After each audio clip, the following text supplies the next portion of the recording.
She vanished in the middle of the night. No screams. No signs of a struggle. No witnesses.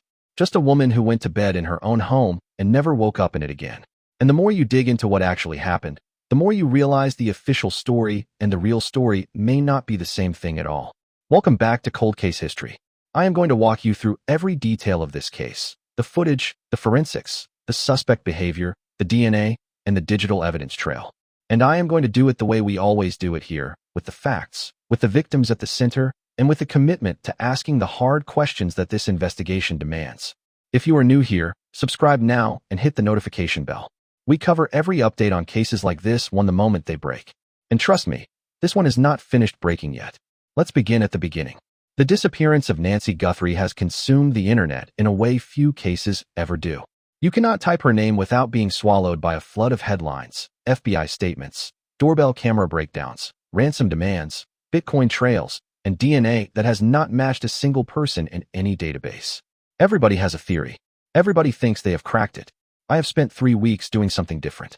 I went through every press conference, every public document, every court filing, every property record, every leaked interview, every piece of publicly available data connected to this case. I pulled Google Trends data. I ran criminal background checks. I read property deeds. I found things that made me go back and read them again because I did not trust what I was seeing the first time. The story most people are following is clean and simple. A stranger, unknown, unmotivated by personal connection, selected an elderly woman at random, broke into her home in the dead of night, and took her. That is what the sheriff is saying. That is what the headlines are printing. And if you only ever skim the surface, it holds. But the moment you go deeper, you find a completely different picture. Timelines that contradict each other. Relationships that no one in the mainstream press wants to interrogate. And a sequence of so-called coincidences so layered and so precise that using the word coincidence starts to feel like a conscious decision to look away. I am not here to hand you a verdict. I am here to show you what I found. And by the time we reach the end of this, the version of this case you walked in with is going to look very different. It begins with a man walking the wrong way. On January 23, 2026, a video surfaced on the Ring Neighbors app. Late at night, a residential driveway in the Catalina foothills, and there is a man on that footage walking backward. Not stumbling, not disoriented, not drunk. Deliberately walking in reverse. Back flat, chin down, not a single frame of his face caught by the lens. Here is why that matters more than most people realize. Consumer-grade security cameras, Ring, Nest, the kind hanging on residential porches all across America, do not film continuously. They are asleep until they are triggered. A passive infrared sensor detects movement or heat and sends a signal to wake up the processor. The lens adjusts to low-light conditions. The device negotiates a connection with the cloud server. That entire sequence takes 1 to 2 seconds. If you approach a camera walking forward, that first second captures your face head-on. But if you approach backward, those critical wake-up seconds record nothing but a jacket and a backpack. By the time the camera is fully operational, your face is already past the frame. This man was not guessing. He was exploiting a specific technical vulnerability in how these systems work. He had done his homework. And then there is the bag.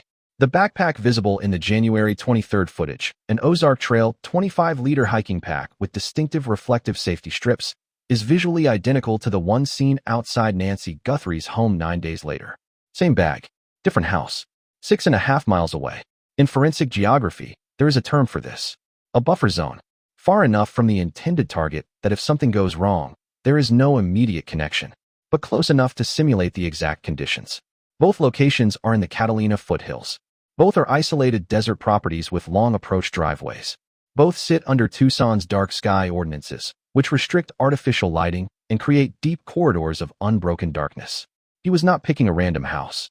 He was building a replica of his target environment and running the operation through it before he ran it for real. When a dog barked, he ran. But watch how he ran. He maintained his backward orientation even in flight. He suppressed the instinctive biological reflex to spin toward a sound. He would rather lose his footing in the dark than give the camera a single usable frame of his face. That kind of discipline is not panic. That is rehearsed. Now look at the same man 9 days later on Nancy Guthrie's porch. On January 23rd, he was hunched, tense, obsessively camera-aware. On February 1st, he walks forward. He is unhurried. He approaches the front door with the relaxed ease of someone who belongs there. And then he does something that made me pause the footage and watch it again. He reaches out and taps the camera lens. Twice. Steady, rhythmic, like someone absently touching a familiar object, like someone who has walked past that exact spot hundreds of times before. 9 days ago, he was so afraid of a camera that he engineered his entire approach around avoiding it. Now he is making physical contact with it. What changed? The answer is the January 23rd video itself. He posted that rehearsal, or someone in his network saw it posted, and when no police showed up at his door the following morning, he absorbed the most dangerous lesson a criminal can internalize. He was invisible. By the time he stood on Nancy Guthrie's porch, he was not rehearsing anymore. He was performing. Now leave a comment and tell me where you stand right now, because what I am about to walk you through has divided the people following this case straight down the middle. Some believe the man I am about to discuss is nothing more than a grieving son-in-law caught in a nightmare he had no part in creating. Others believe he is the most important person this investigation has not yet charged. By the end, you're going to have to land somewhere. For miles from Nancy Guthrie's front door, a 10-minute drive with no traffic at 2 in the morning, there is a house. In that house lives Annie Guthrie, Nancy's eldest daughter, and her husband, Tommaso Cioni. Annie is a poet and a jeweler who works at the University of Arizona Poetry Center. In a 2013 interview, she described her husband as her greatest teacher and called him, and I want you to hold on to this phrase, a great manifester. She said he writes poetry with his lifestyle. That phrase is going to land differently before this video is over. Tommaso Cioni is 50 years old. He has taught advanced placement biology at a Tucson charter school for more than 15 years. He was born in a small town in Tuscany, relocated to Arizona in 2006, plays bass in a local band called Early Black, makes pasta from scratch, forages for wild mushrooms, keeps notes on local lizard populations. Every public description of him is the same. Quiet. Unremarkable. A man who moves through his community without friction. He is also the last known person to see Nancy Guthrie alive. On the evening of January 31st, Nancy spent several hours at Annie and Tommaso's home. Dinner, family, an ordinary night. And here is the first fracture in the official narrative. The accounts of what happened when that evening ended are not consistent. Some sources say Tommaso drove Nancy home and confirmed she was safely inside around 9:50 p.m. Others say Annie drove her. Others say it was both of them together. The story has shifted depending on who is telling it and when they are telling it. In any investigation, the last person to see the victim alive is the first person under the microscope.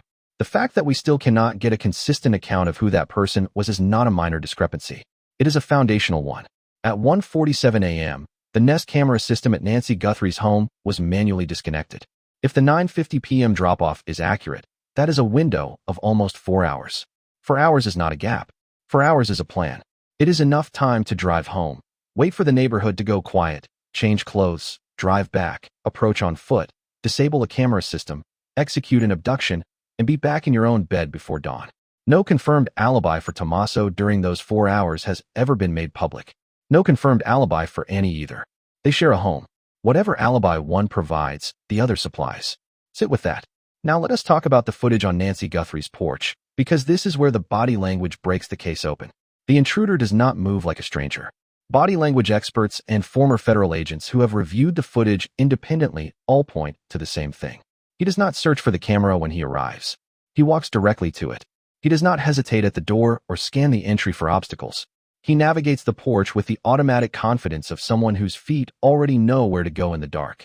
He locates the potted plant he uses to block the lens without looking for it. In criminal profiling, this is called ownership behavior.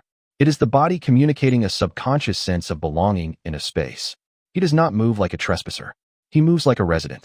That rhythmic double tap on the camera lens is particularly revealing. It is not a calculated criminal maneuver. It is a habitual gesture.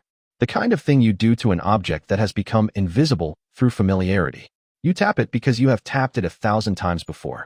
Now ask yourself who else carries a mental map of Nancy Guthrie's home so deeply embedded in their muscle memory that they could walk through it at 2 in the morning without a single beat of hesitation. Who knew where every camera was mounted. Who knew she had never activated a Nest subscription. Who knew her nightly routine, her medications, the layout of her entry points, the exact position of every obstacle on that porch. Tommaso Cioni had been walking through Nancy Guthrie's front door for nearly 2 decades. He helped her with errands. He and Annie assisted with property management. He had dinner there regularly.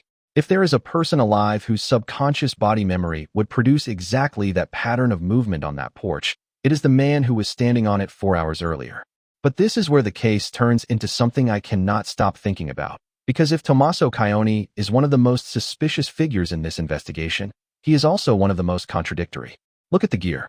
A $22 ski mask purchased in Tucson, a desert city where it does not snow. A $10 pack of nitrile gloves.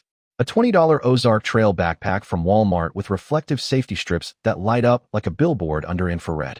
A bellyband firearm holster worn over a thick jacket, loose and flopping, completely improperly positioned. A former Secret Service agent reviewed the loadout on camera and said no one with even a single day of tactical training would wear a firearm that way. The entire kit costs under $100 and screams operational inexperience. Now hold that image next to the man we are examining.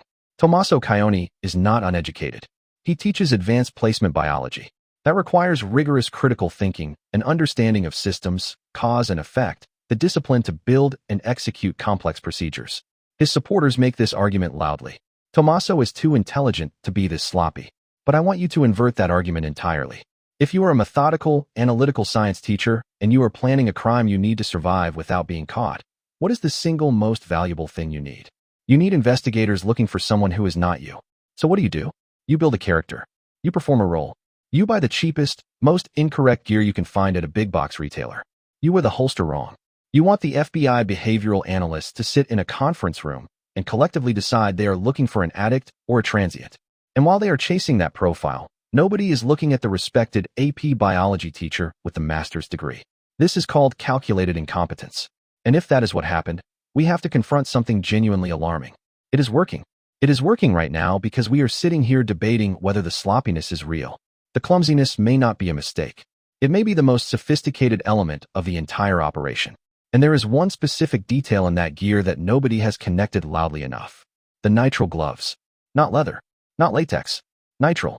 These are the gloves used in laboratories, medical settings, food service, home repair. They are also standard equipment in every AP biology classroom in America. Tommaso Cioni handles specimens, chemicals, and biological material with nitrile gloves as a routine part of his job. A box of them in his home is not suspicious. It is expected, and that is precisely what makes them dangerous as a piece of evidence. Their ordinariness renders them invisible. The suspect also knew that Nancy Guthrie had additional Nest cameras installed beyond the doorbell, and he knew that none of them were recording. The sheriff confirmed investigators attempted to recover footage from other devices on the property, but Nancy had not paid for the subscription service that would have stored it. Whoever came through that door knew the full camera layout and knew that none of it was actively saving footage. That is not information available on Google Maps. That is information you absorb over years of being inside the home, of helping install the devices, of being present when Nancy decided the monthly subscription was not worth the cost. That is family knowledge. If you're still here, subscribe, because cases like this only work when people stay. And tell us where you're watching from. I love seeing my global family represent. Drop your country or city in the comments. Now I need to share something that very few people have connected to this case, and I want you to pay attention to the timing, because the timing is everything. In February 2024, approximately 1 year before Nancy Guthrie disappeared, Savannah Guthrie published a memoir. In that book, she described a childhood family tradition. Every summer, an older cousin named Terry would orchestrate what the family called a kidnapping of Savannah and her younger sister Annie. He would wake the girls before sunrise, load them into a station wagon, and drive them from Tucson to Phoenix. Along the way, they would call Nancy from a payphone. "Mom, Cousin Terry kidnapped us." And Nancy would play along. She would act shocked and promise to come collect them in a few days. I will say that again. Savannah Guthrie published a book, available on Amazon for 2 years, in which she described her family playing kidnapping games originating from the same Tucson household, with her sister Annie and their mother Nancy participating on the phone. 12 months later, the game became real. I am not drawing that connection for you. I am telling you what is documented in a published, commercially available book. What you do with it is your decision. Now follow the money, because money in any investigation is either motive or misdirection, and in this case the numbers are very specific. Nancy Guthrie's home in the Catalina foothills is valued at approximately $1 million. She has owned it since 1985. Annie and Tommaso's home, for miles away, is valued at around $650,000. A high school teacher's salary puts their household income comfortably below 7 figures. Savannah Guthrie's estimated net worth is $40 million. She earns millions annually from NBC. The ransom demand was for $6 million in Bitcoin. That number was not pulled from thin air. Someone calculated it. Someone who understood the financial architecture of this specific family. Someone who knew what Savannah Guthrie could realistically produce and what number would sound credible. An unverified document circulated online showing that on May 16, 2025, Tommaso Cioni signed a durable power of attorney transferring control of his financial, personal, and property-related affairs to his wife Annie. Legal experts will correctly point out that power of attorney documents are routine. They are filed in connection with real estate transactions every single day. But the timing of this one is May 2025, 8 months before Nancy disappeared, and it falls inside the same window as the earliest known Google searches for Nancy Guthrie's home address. Someone in Arizona began searching that address in March of 2025. By May, Tommaso was restructuring his legal affairs. By June, the address was searched again. By December, someone in Tucson searched Savannah Guthrie's NBC salary.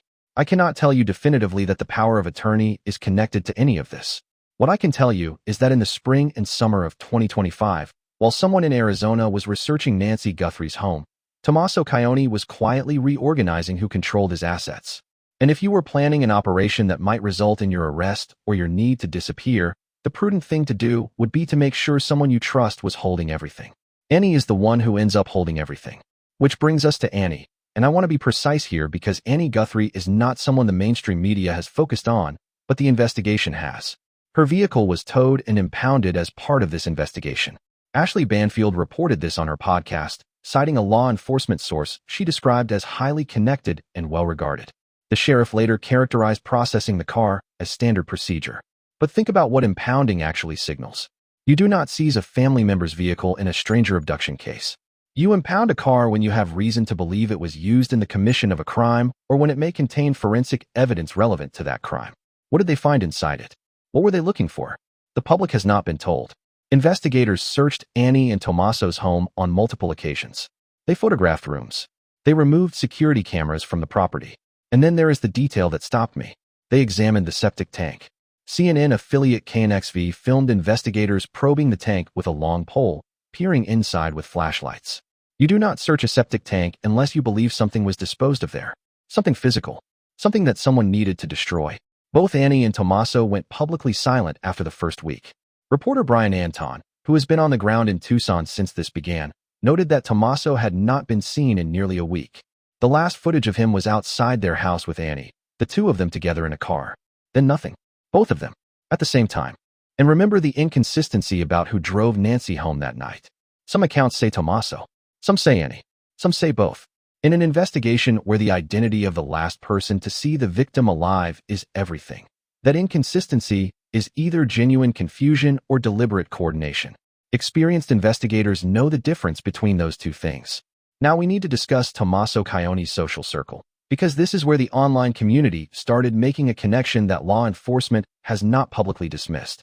Tommaso plays bass in a Tucson band called Early Black. One of his bandmates is a man named Dominic Evans. Public court records from Pima County document that Evans has faced felony charges including burglary, robbery, theft, and embezzlement. When his name surfaced in connection with this case, a SWAT team subsequently raided a location in the area connected to the broader investigation. Burglary and robbery are not abstract crimes. They require entering a property and removing something by force or deception. They require someone who does not freeze when they are standing in a stranger's space. If Tommaso needed an operative, someone physically comfortable crossing a threshold they had no right to cross, he would not have needed to search very far. He would have needed to look at the man standing next to him at band practice. To be direct, there is no confirmed forensic link between Dominic Evans and Nancy Guthrie's disappearance. But the proximity matters. The criminal history matters. And the sheriff has stated publicly that he has not ruled out the involvement of an accomplice. The forensic evidence supports that possibility. The FBI recovered 2 separate DNA profiles. One from a glove found approximately 2 meters from the house. One from inside the home itself. They do not match each other. They do not match anyone in Nancy Guthrie's family. They do not match any profile in Cody's. 2 DNA samples. 2 locations. 2 separate contributors. That is not a theory. That is what the evidence shows. If 2 people were involved in this crime, every framework built around a lone, obsessive stranger becomes structurally weaker. And every theory about an organized operation with someone who planned it and someone who executed it becomes structurally stronger. Here is the layer of this case that I think deserves more attention than it is getting. The January 23rd footage was posted to the Ring Neighbors app, by a regular homeowner. The Neighbors app is essentially a neighborhood social network built around security. People post stray animals, suspicious vehicles, porch thefts. It is a community alert system. But in a case this methodical, there is a very real probability that the person who conducted that rehearsal is also a subscriber to that app. A predator who runs a dress rehearsal 9 days in advance is deeply invested in the outcome. He almost certainly spent the morning after refreshing the neighbor's feed for that zip code. He wanted to know if anyone had identified him. He was using his community's own safety infrastructure as a feedback mechanism, a mirror to measure his own invisibility. When he saw the footage had been posted, but no one could name the figure in it, he did not get lucky. He got confirmation. The technology people rely on to feel safe was turned into a tool that told him his disguise worked. That validation is what transformed the backward-walking, paranoid figure from January 23rd into the forward-walking, camera-tapping figure on February 1st. The ransom notes were sent to TMZ and to local Arizona news outlets. Not to Savannah Guthrie. Not to the family. To the press. A professional kidnapping organization negotiates in private, in controlled channels, with strict information security. They do not invite journalists into the conversation. But someone who needs the world to believe a stranger committed this crime goes to the media, because every headline reinforcing the random abduction narrative is another layer of insulation between the true perpetrator and the investigation. The TMZ tipster used a specific phrase, the main individual. That language presupposes a hierarchy. It implies supporting individuals. It implies the person who contacted TMZ understood this operation had structure and layers. The Bitcoin wallet designated for the ransom has had zero activity. The FBI inserted a trace amount of currency into it as a digital tripwire. They are monitoring it continuously.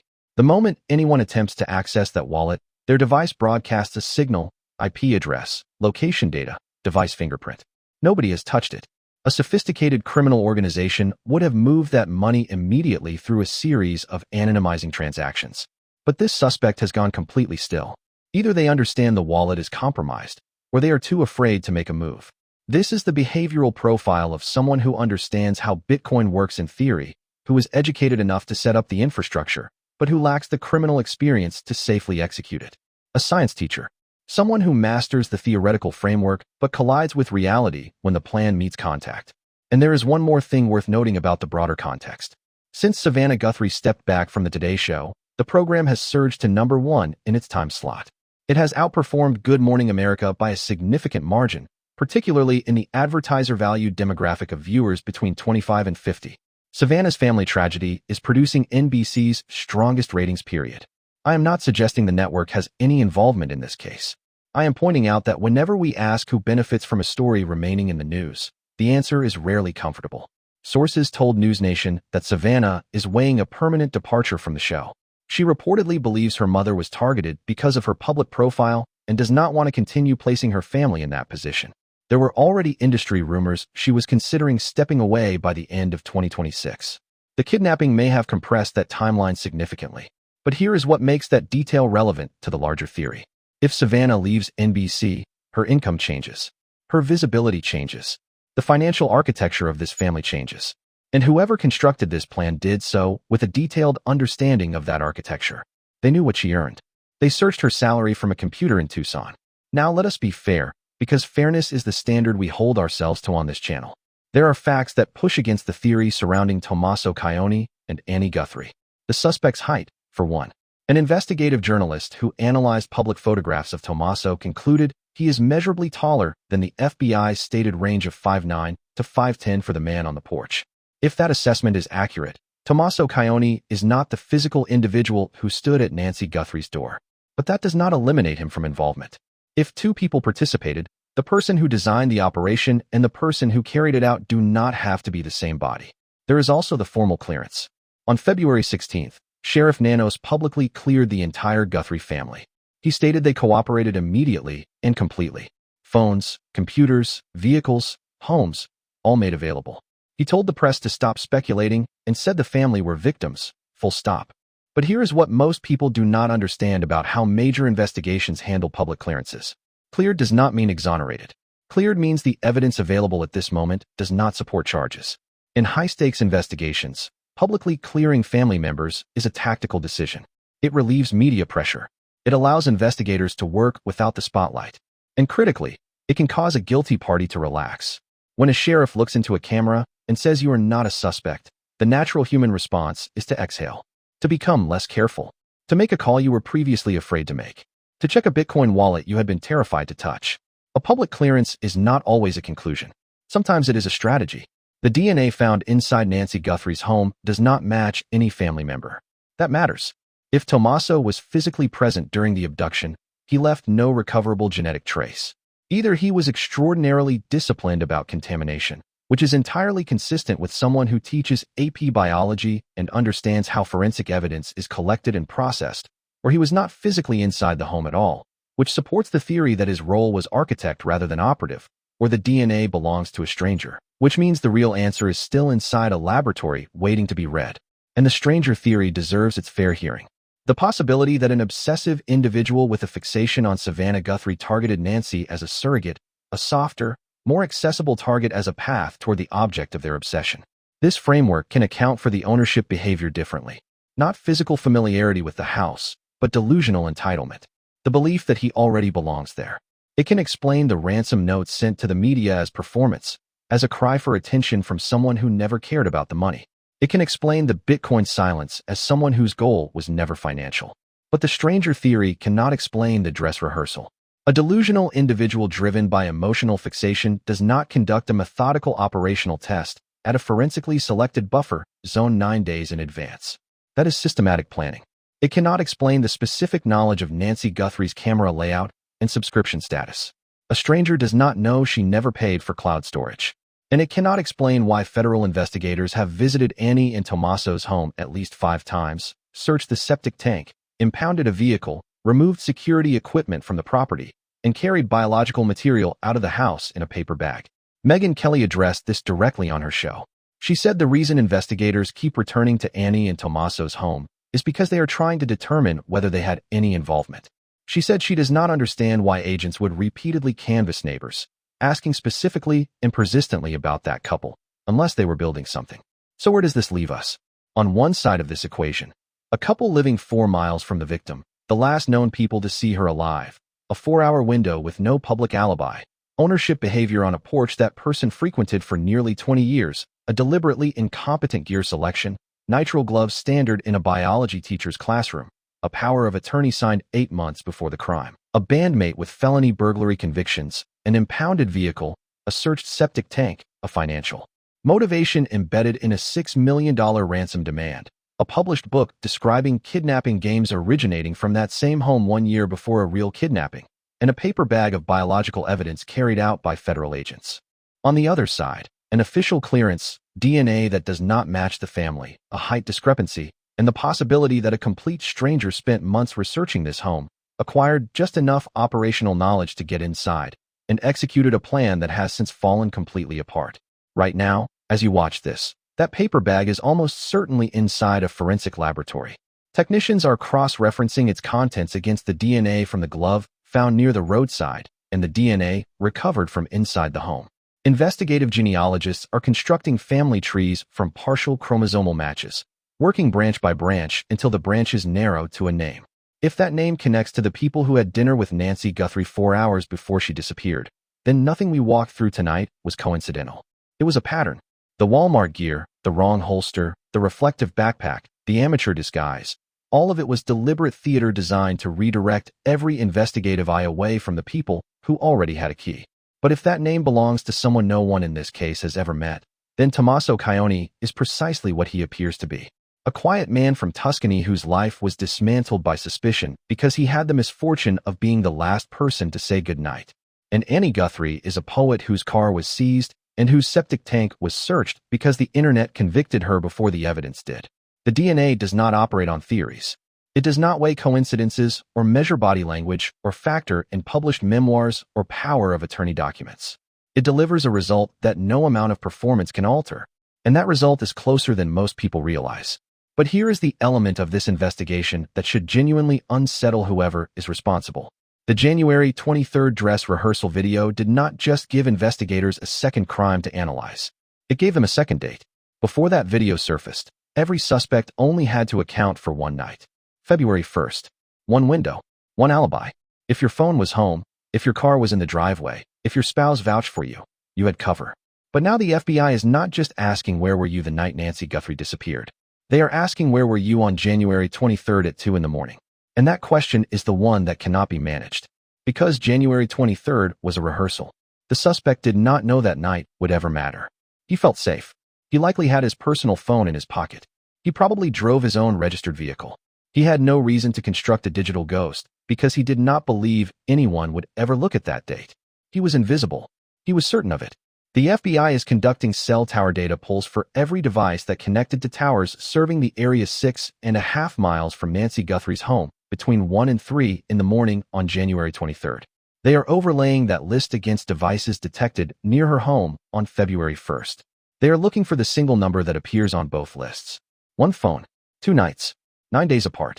If any device connected to Tommaso Cioni, to Annie Guthrie, or to anyone inside their immediate circle shows up at both locations on both dates, there is no explanation that survives that. Constructing an alibi for one specific night is difficult but achievable. Constructing an alibi for 2 unconnected nights without knowing the investigators are examining the first one is not possible. He wore a mask to hide his face, but he could not mask the signal transmitting from his pocket.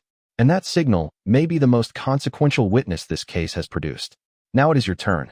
You have heard the evidence. You have seen the counterarguments. You have sat inside the theory and the doubt simultaneously. So tell me in the comments what you believe. Is this the story of an innocent family swallowed by a nightmare they played no part in creating? Or is the nightmare something that was designed from the inside? Nancy Guthrie has been missing for 20 days. She has a pacemaker. She depends on medication. And somewhere, someone knows exactly what happened in the early hours of February 1st. Whether that someone is a stranger who studied this family from a distance, or the people who embraced her at the door and watched her drive away, that is the question this case will be remembered for. When the DNA results come back, and they are coming, this channel will be the first place to break down exactly what they mean, what the science tells us, and what it means for everyone connected to this investigation. If you are not subscribed yet, do it right now. Turn on notifications. Share this video with anyone who has been following this case, because the next update is going to change everything, and you are going to want to be here when it does. We will see you in the next one.